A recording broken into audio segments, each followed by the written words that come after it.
Good day, everyone. Before we begin our discussion on personality development, I want you to reflect on this question: who am I?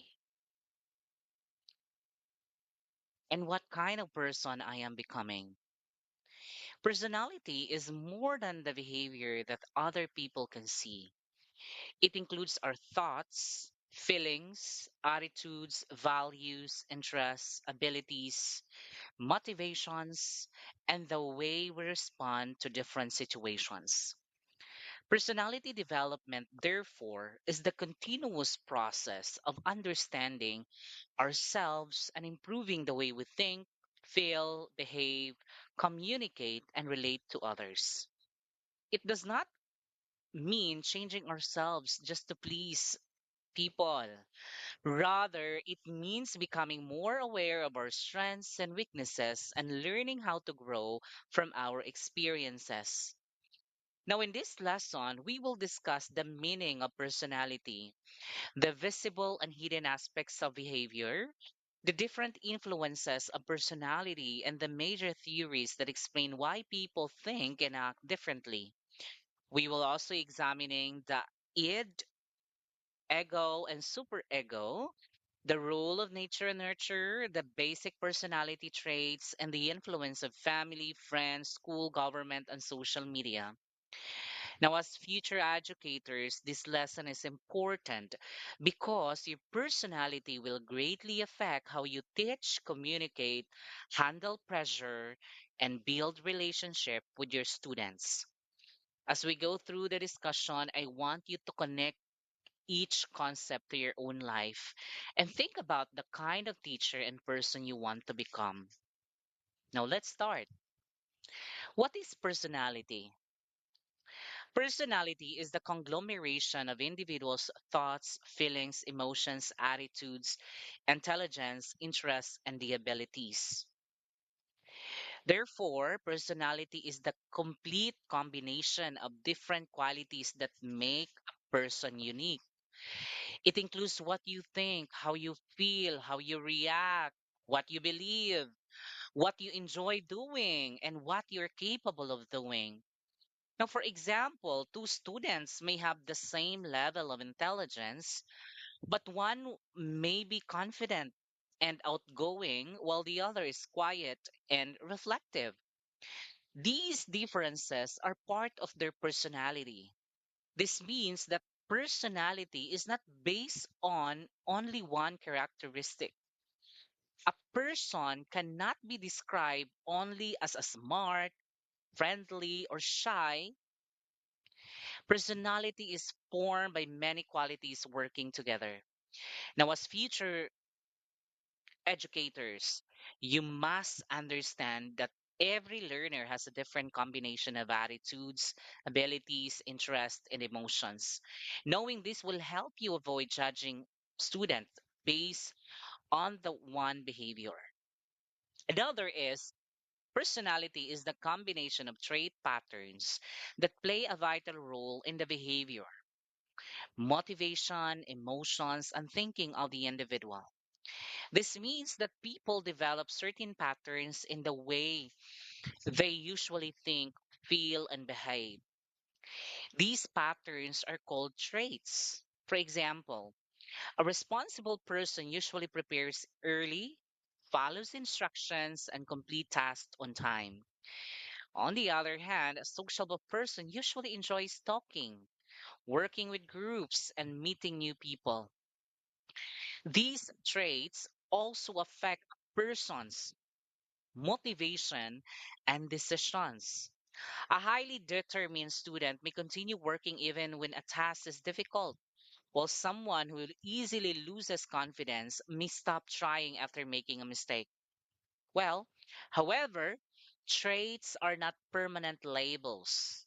People can improve their behavior through self awareness, discipline, experience, and also practice.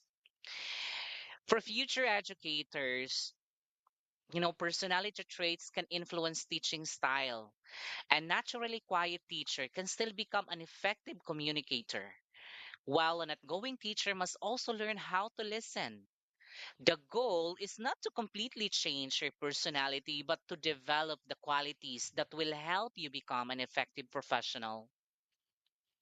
Third, the term personality came from the Latin word persona, which means mask. It is what people project, including the inner areas of psychological experience that we collectively call ourself. The word persona originally referred to a mask worn by actors. In relation to personality, it represents the part of ourselves that we show to other people. For example, a student may appear cheerful and confident during class, but internally, that student may be anxious, tired, or afraid of failure. These remind us that what we see on the outside may not fully represent what a person is experiencing inside. A person's outward behavior, facial expressions, clothing, and their communication styles are visible, but the thoughts, fears, struggles, and personal motivation may remain hidden. Therefore, we should avoid making immediate judgment about others. Now, if you will become a teacher in the future, this is especially important. A learner who is silent may not be lazy. The student may be shy, confused, or experiencing a personal problem. A learner who behaves aggressively may be expressing stress or frustration. Good teachers look beyond the mask, communicate respectfully, and try to understand what their students may be experiencing. Personality comprises a dynamic pattern of behavior and a consistent set of thoughts and feelings that makes one distinct. It undergoes a continuous process of change through learning and relearning. This means that personality includes the usual ways of a person thinks, feels, and behaves. These patterns make one person different from another. For example, one student may usually be confident, organized, and expressive, while another may be quiet, careful, and observant. Although people may have consistent qualities, personality is still dynamic, which means it can be developed and changed over time. Person can improve through learning, experience, reflection, and correction. For instance, someone who is naturally shy may gradually become more confident by joining discussion and practicing public speaking. A person easily becomes angry may learn how to manage emotion through patience and self-control. Therefore, personality is not something that remains exactly the same throughout life. As future teacher, you can continue developing qualities such as confidence, patience, communication, discipline, and professionalism. And lastly, personality is generally a summation of overt and covert, behavior. Those characteristics that may be evident and those that may be kept unseen. This means that personality consists of both the behaviors that people can observe and the inner experiences that they cannot immediately see. Overt behaviors refers to visible actions such as speaking confidently, helping classmates, arriving on time, smiling, or participating in the class. Covert behavior, on the other hand, refers to hidden thoughts, feelings, motives, fears, values, and personal struggles. For example, a student may appear quiet during class, which is an overt behavior, but the student may be afraid, but the student, may be afraid of making mistakes, which is covert. Another student may look confident during a presentation but may secretly feel nervous. This teaches us not to judge someone based only on what we see. As future educator, you must learn to look beyond student visible behavior and try to understand the possible feelings or experiences behind their actions. Personality is a combination of psychological, moral, and spiritual. psychological and emotional and intellectual facets of one's individuality. This means that personality is made up of several parts of person's life. The psychological aspects include the body, the health, appearance, energy, and physical condition. The moral and it's physiological. No, it's physiological aspect. That includes the body, the health, appearance, energy, and physical condition. The moral and spiritual aspect includes the values, beliefs, and principles, and the ability to distinguish right from wrong. The psychological and emotional aspect includes thoughts, feelings, confidence, fears, and the way a person handles emotions.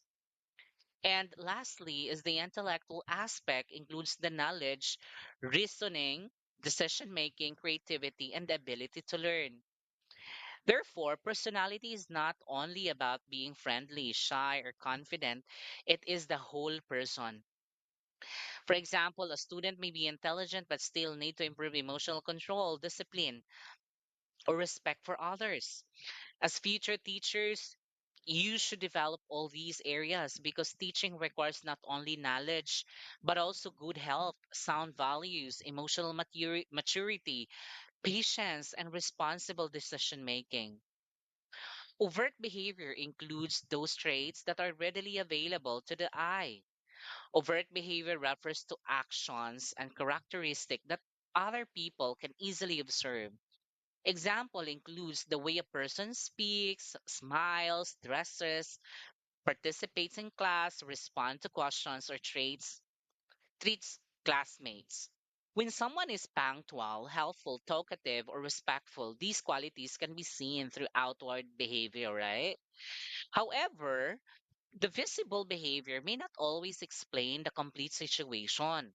A student who does not participate may appear uninterested, but there may be another reason behind it. You know, this is why teacher must observe carefully and avoid making quick judgment based only on what is visible. On the other hand, covert behavior is those that are more than meets the eye. This means that this refers to the thoughts, the feelings, the intention, the fears, beliefs, and motivation that are hidden inside a person. These cannot be directly seen by others. For example, a student may smile, during a presentation while secretly feeling very nervous. I know experience this. Or someone may remain silent because of fear of being criticized. The expression more than meets the eye means that there may be a deeper reason behind a person's visible behavior. As future educators, you must learn to look beyond what students show outwardly, understanding their hidden feelings and their experiences can help you respond with patience, empathy, and fairness. Now, what is personality development? I know I already discussed this, but let's dig deeper on what personality development is. Now, personality development is the continuous process of improving the way a person thinks, feels, behaves, communicates, and relates to others. It involves becoming more aware of your strengths, weaknesses, habits, values, emotions, and attitudes, and then making an effort to improve the areas that may need affect your growth. Therefore, it is the process of becoming a better, more mature, confident, responsible, and well balanced version of yourself. Personality development does not mean pretending to be someone else or changing your identity just to please others. No, that's not. Instead, it means learning how to manage your emotion, communicate more effectively, make better decisions, and build healthy relationships and behave appropriately in different situations. For future, you as future educators, this is important because students may not only learn from the lessons you teach, they will also observe your attitude, your confidence, your patience, your values, and the way you treat people. Okay? Now, what are the influences of personality? I think I already discussed this. But let's dig deeper on this part. Personality is influenced by many factors that work together of a person as he grows. Now, one major influence is heredity or nature, which includes the characteristic we inherit from our parents. No, such as the physical appearance, the natural temperament, the energy level, and certain abilities. Another important influence is the environment or the nurture, which includes the people, experiences, and the conditions surrounding us. Our family teaches our first values and behavior, while friends, school, culture, community, religion, and social media may shape the way we think, communicate, and relate to others.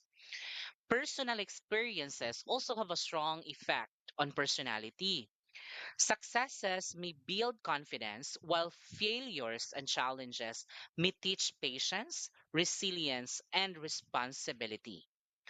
Education, relationships, and the choices we make can gradually change our attitudes and habits. In simple terms, personality develops from both what we are born with and what we learn from the world around us. As future educator, it is important to understand these influences because students comes from different families, culture, and experiences, and these differences affect how they behave and learn. Now, understanding the major theories of personality. Okay?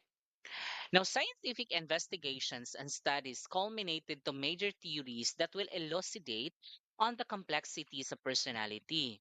These theories include the psychoanalytic theory, psychosocial theory, theory of behavioralism, humanistic, and trait theory.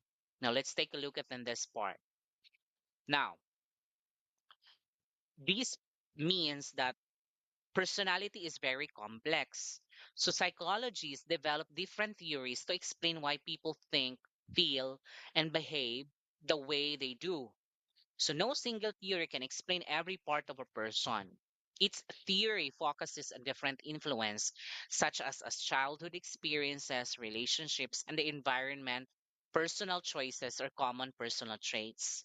Now let's talk about psychoanalytic theory. This explains how unconscious thoughts and early experience may influence behavior. The psychosocial theory focuses on how personality develops through social relationship and life stages.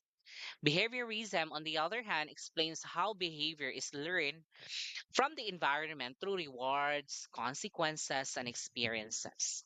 And then the humanistic theory emphasizes free will, personal growth, and the desire to reach one's potential, while the trait theory describes personality through common characteristics such as being friendly, shy, responsible, or outgoing. Now, these theories are like different lenses used to understand a person. One theory may explain how the past affects the behavior, another may focus on the environment, and another may examine personal qualities. Now, as a future educators, these theories are helpful because they remind us that students behave differently for different reasons. Instead of judging a learner immediately, a teacher should try to understand the experiences, environment, needs, and the personality behind the behavior. Now, let's go ahead also and discuss some other theories of personality. This theory is psychodynamic theory. This is developed by Sigmund Freud, that explains that personality is influenced, by hidden thought, unconscious desire, and past experiences and internal conflict. Okay?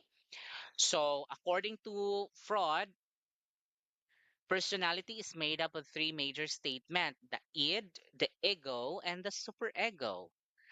The id represents our immediate wants and desires. The superego represents our conscience and sense of right and wrong, while the ego help us make realistic and balanced decisions. This means that the id says, I want it now. The superego says, do what is right. And the ego says, let us think of the best and most realistic choice. For example, a student may want to skip studying and play games instead. The id pushes the student to choose enjoyment, while the superego reminds the student to of responsibilities and the possible consequences. The ego then helps the student decide to finish studying first before playing. As future educator, understanding this theory can help you recognize that behavior may sometimes come from inner struggles, emotions, or past experiences. Now, instead of immediately judging a learner, it is better to understand what may be happening beneath that behavior. Now, let's talk about id. This is the pleasure side of one's persona. This is the most primitive and is mainly concerned with the instant gratification of physiological needs and urges. Okay?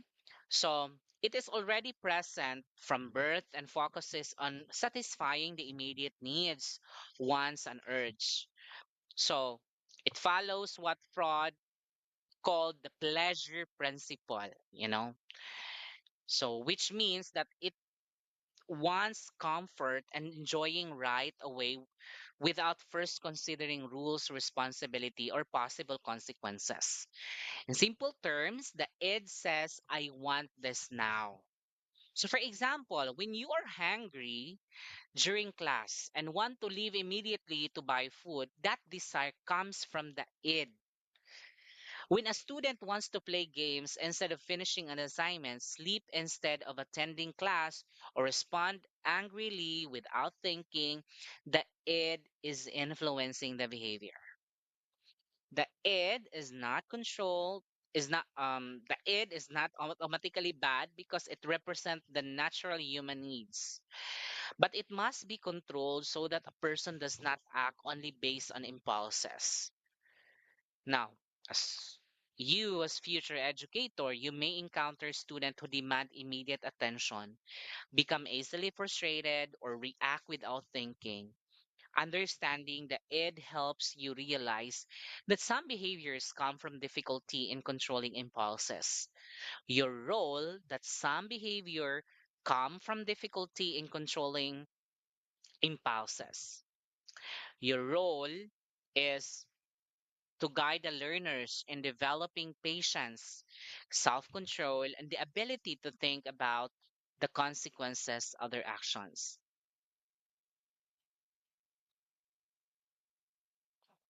Next is the superego. This is the moral arm of one's persona. Sometimes it is termed as conscience, which serve as a gauge to measure how we fare in relation to societal expectation.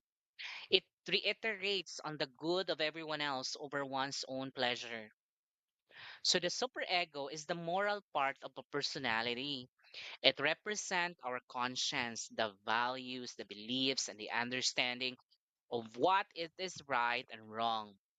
Now, it develops through the teaching of our parents, teacher, culture, religion, community, and the society. So the superego is the inner voice that tells us, do what is right. That's the superego. For example, a student may be tempted to copy answer during an examination, but the superego remind the student that cheating is dishonest and unfair. It encourages us to think not only about our own pleasure, but also about how our action may affect other people. However, an overly strict superego may also cause excessive guilt or pleasure when a person makes a mistake.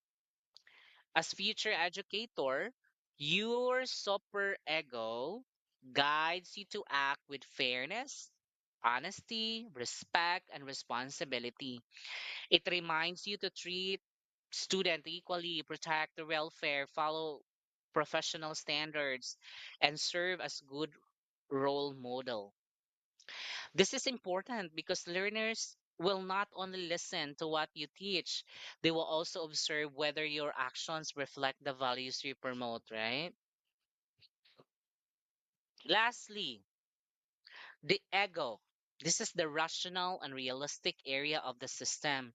The ego is the self, and it resolves the conflict between the id and the superego. It maintains the balance and the homeostasis between two opposing systems with one's persona. So the ego is the rational and realistic part of personality. It tries to balance the demands of the id, which wants immediate pleasure, and the superego, which focuses on rules, morality, and what is right. I'm sorry. Now, in terms of the ego, uh, in, in simple terms, the ego acts like a mediator or decision maker. So it asks what is the most practical and responsible to do, thing to do. For example, now, if a student may want to watch videos instead of studying, the id says, watch now because it is enjoyable. While the superego says, you should study because it is your responsibility. The ego creates a realistic solution such as finishing this finishing the assignment first and watching afterward. This balancing process is what this actually refers to as maintaining the homeostasis, okay? Or keeping the different parts of the personality in a stable condition. Now, you as a future educator, a well-developed ego helps you remain calm, fair, and practical instead of reacting emotionally or becoming overly strict. The ego helps you consider the situation, follow appropriate rules, and choose a response that support both discipline and the student's well-being. Now, another theory is behaviorism. This is commonly associated with John B. Watson. That explains that personality and behavior can be understood by observing a person's visible actions. Now, unlike theories that focus on hidden thoughts or unconscious feelings, behaviorism gives importance to overt behavior, the actions that other people can directly see, measure, and describe. In simple terms, behaviorism asks what does the person do and what in the environment may have influenced that behavior. Now, according to this theory, behavior is learned through experience and interaction with the environment. Rewards, consequences, repetitions, and observation can encourage or discourage certain behaviors. For example, when a student receives praise for participating in the class, the student may become more confident and participate more often. On the other hand, if a student is repeatedly embarrassed after answering incorrectly, the student may become quiet and hesitant to speak. This shows how the classroom environment can shape students' habits, confidence, and behavior. Behaviorism also suggests that changing the environment may help change behavior. For instance, a teacher can promote punctuality by recognizing students who consistently arrive on time, encourage responsibility by giving clear expectation, and reduce disruptive behavior by applying fair and consistent consequences. However, teachers should not rely only on punishment. Okay? Positive reinforcement such as praise, encouragement, recognition, and meaningful reward is often more effective in helping learners develop desired behavior. Now, the way you communicate, establish rules, respond to mistakes, and recognize effort may actually shape how learners behave and view themselves. A supportive classroom can help students become more confident disciplined, cooperative, and motivated, while a negative environment may create fear, withdrawal, or resistance. Another theory is the humanistic theory. This focus on the changes and development of personality. It is asserted in this theory that how a person behaves depends upon his reality and not from his environment. So this theory is closely associated with Carl Rogers, which focuses on the person's capacity for growth, choice, and self-improvement. Unlike behaviorism, which emphasizes the influence of the environment, humanistic theory explains that people are not simply controlled by rewards, punishment, or outside forces. Individuals also make choices based on how they understand themselves, their experiences, their needs, and the meaning they give to situations. So, meaning that two people may experience the same event but respond differently because they see and interpret it in different ways. Carl Rogers believed that people naturally desire to improve and become the best version of themselves. However, personal growth becomes easier when a person feels accepted, respected, and understood. For example, a student who is encouraged after making a mistake may develop confidence and continue learning. In contrast, a student who is constantly judged or compared with others may begin to doubt their abilities. This theory reminds us that supported relationship can help people recognize their potential. An important sorry, an important idea in Rogers' theory is the self concept, or the way a person views and describes oneself. A student who believes I am capable of learning may be more willing to face challenges. A student who repeatedly thinks I am not intelligent may avoid practice participating even when capable. Humanistic theory, therefore, encourages self awareness, self acceptance, and personal responsibility and meaningful goals. Now, you as a future educator, this theory reminds you to see learners as a whole individual, not merely as grades, behaviors, or test results. You should provide an environment when students feel safe to express themselves, make mistakes, and improve. By showing empathy, respect, fairness, and genuine encouragement, you can help learners build confidence, discover their strengths, and move towards their full potential. Now, let's continue. This is the Maslow's hierarchy of needs. So, the Maslow's hierarchy of needs, which is also part of the humanistic perspective, although these particular diagram or pyramid shows Carl Rogers, the hierarchy itself was developed by Maslow. Both Rogers and Maslow believe that people have the ability and natural desire to grow, improve, and reach their full potential. The pyramid explains the human needs are arranged from the most basic needs at the bottom to a higher personal development needs at the top. Now, people usually find it difficult to focus on higher goals when their basic needs are not sufficiently met. Now, let's start with psychological, physiological needs. These are the most basic needs necessary for survival, such as food, water, air, sleep, clothing, and shelter. So, a student who is extremely hungry or tired may find it difficult to listen, participate, or understand the lesson. So before learners can perform well academically, their basic physical needs must first be considered as well. Okay? Second, their safety needs. Safety needs includes the protection, stability, um, health, employment, resources, and freedom from danger. In the classroom, students need to feel physically and emotionally safe. A learner who fears bullying, embarrassment, or harsh punishment may hesitate to speak or participate. So teachers should therefore create a classroom where students feel protected. respected, and secure. Third, love and belonging.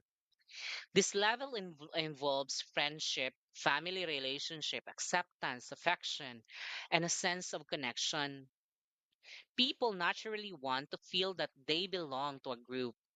A student who feels accepted by classmates and teacher is more likely to participate confidently. In contrast, a learner who feels excluded may become withdrawn or unmotivated. Next is esteem needs. STEAM needs involves confidence, self-respect, recognition, achievement, freedom, and the feeling of being valued. Student builds STEAM when their effort and progress are recognized. Now, even simple encouragement such as "you are improving" or "that was a good effort," can help strengthen confidence. However, praise should be honest and focus on effort and growth. Dili plastic, no? Now, lastly, is self actualization. Self actualization is the desire to become the best person one can possibly be. Diba? So it means discovering and using one's talents, abilities, and potential. For education student, you know, this may involve becoming an effective, compassionate, knowledgeable, and ethical teacher. It is not about being perfect. It is about continuing improving and becoming more capable of fulfilling one's purpose. Now, as a future educator, you must understand that students cannot always focus on academic performance when their basic safety, social, or emotional needs are unmet. A learner who is hungry, afraid, rejected, or lacking confidence may struggle even if capable. Therefore, effective teaching involves more than delivering lessons. It is also requires building a safe, supportive, inclusive, and encouraging environment where learners can gradually develop and reach their full potential. Last theory that we're going to discuss is the trait theory. This trait theory, associated with Gordon Allport, explains personality by looking at the consistent characteristic or qualities that a person commonly shows. These characteristics are called traits. Example: being sociable, shy, aggressive, optimistic, patient, responsible, or compassionate. So traits are the usual patterns in the way a person thinks, feels, and behaves. People may share similar traits, but these traits can differ in strength or degree. For example, two students may both be friendly, but one may be highly outgoing while the other is friendly only with close friends. In the same way, two people may both be responsible, but one may be more organized and consistent than the other. This means that personality cannot be understood only by saying that person has or does not have a trait. We must also consider how strongly that trait is shown. Trait theory is useful because it helps us describe and compare personalities in the simple and practical way. However, traits should not be treated as permanent labels. A shy student can still develop confidence, and an impatient person can learn self control. As a future educator, you should avoid labeling students too quickly. Instead, observe their behavior over time and help them strengthen positive traits such as responsibility, empathy, perseverance, discipline, and cooperation. Now let's continue. The cardinal, central, and secondary traits. This is still parts of the trait theories. Cardinal traits are the strongest and most dominant qualities in a person's personality.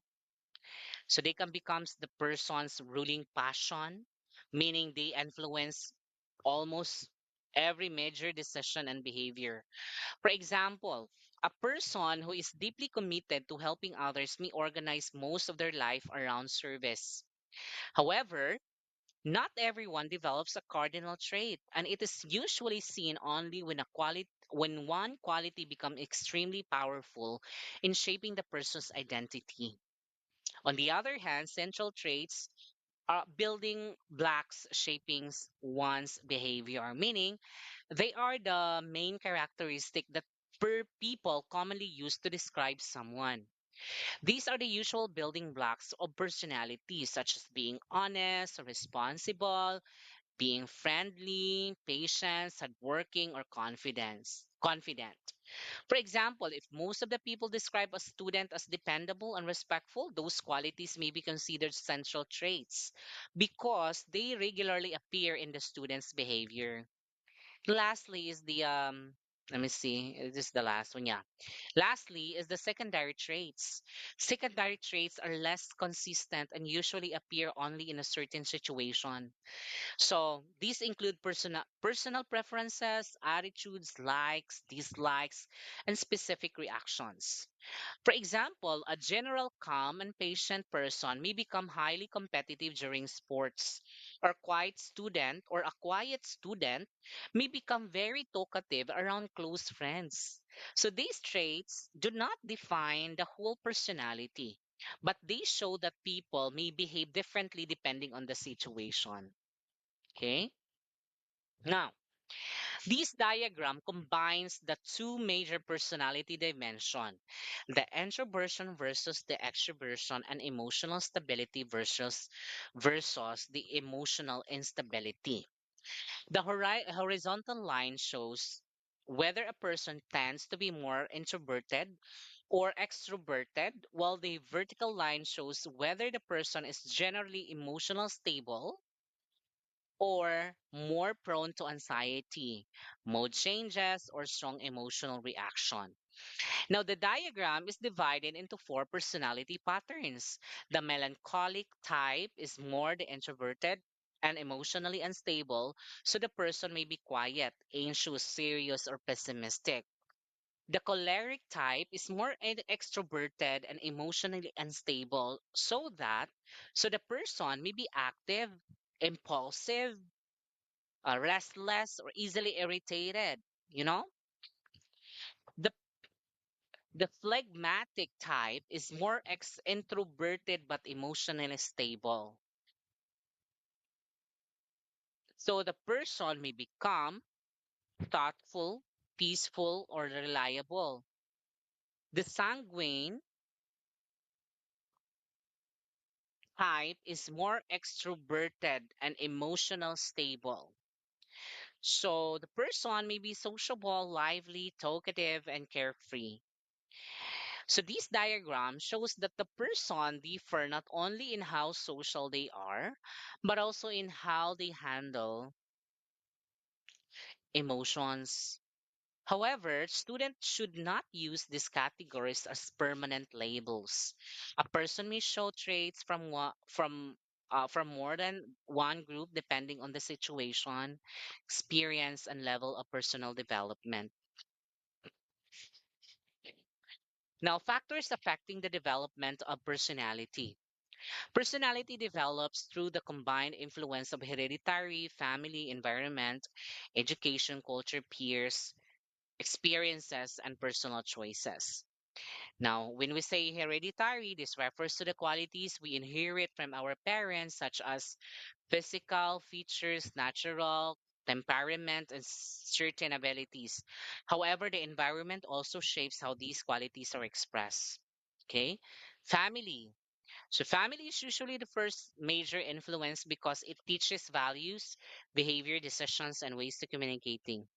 Schools help develops knowledge, confidence, responsibility, and social skills, while friends and peer groups may influence the attitudes, the interests of a person, and the habits. Now, culture, religion, community, media, and social media can also shape beliefs and behavior. Personal experiences, including success, failure, challenges, and relationships, further influence how a person thinks and reacts. So, Basically, personality is developed by both what we are born with and what we are experienced throughout life. Now, let's discuss the nature versus nurture. Okay.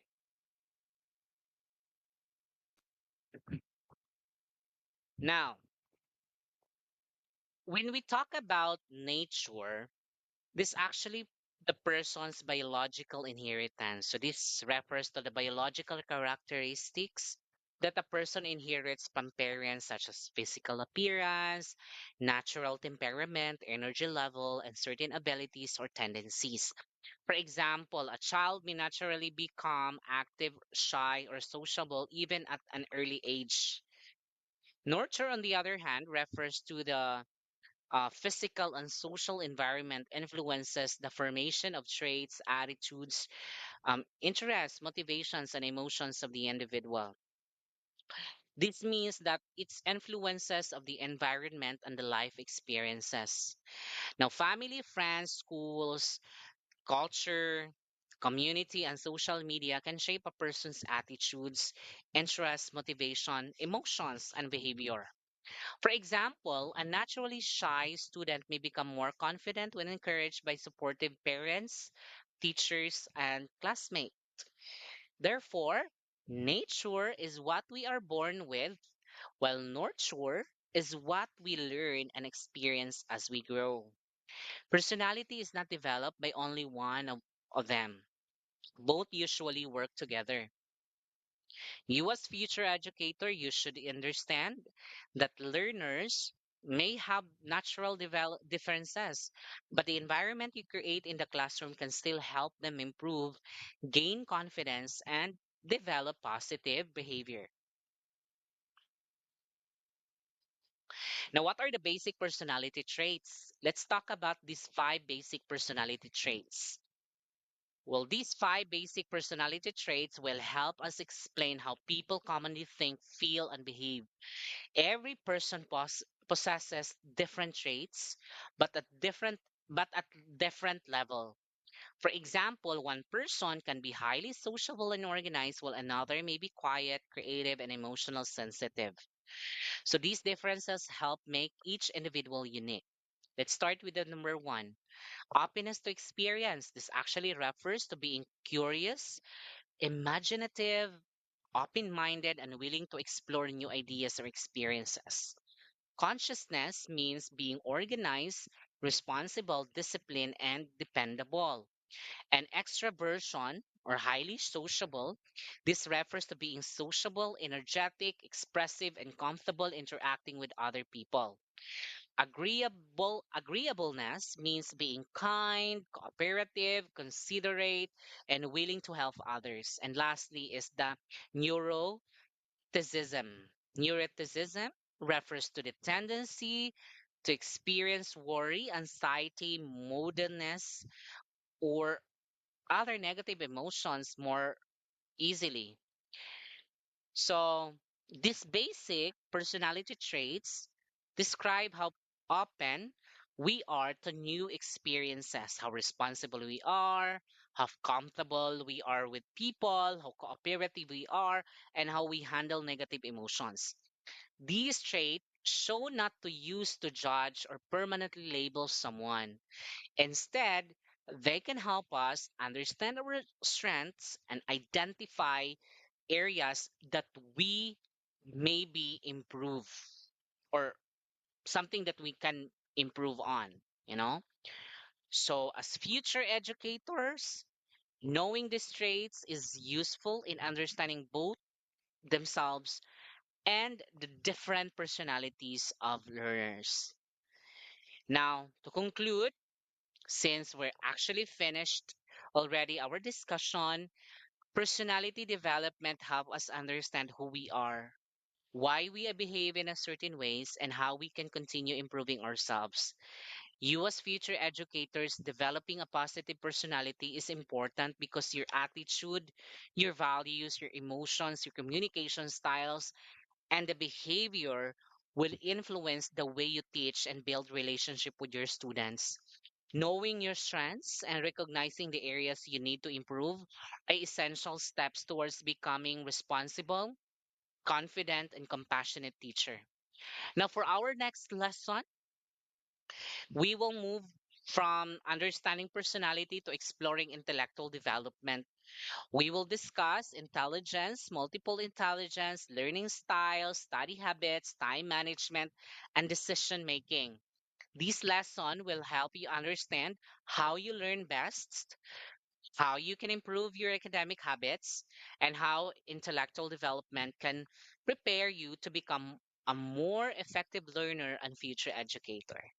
So, see you in my next discussions. Have a good one, everyone.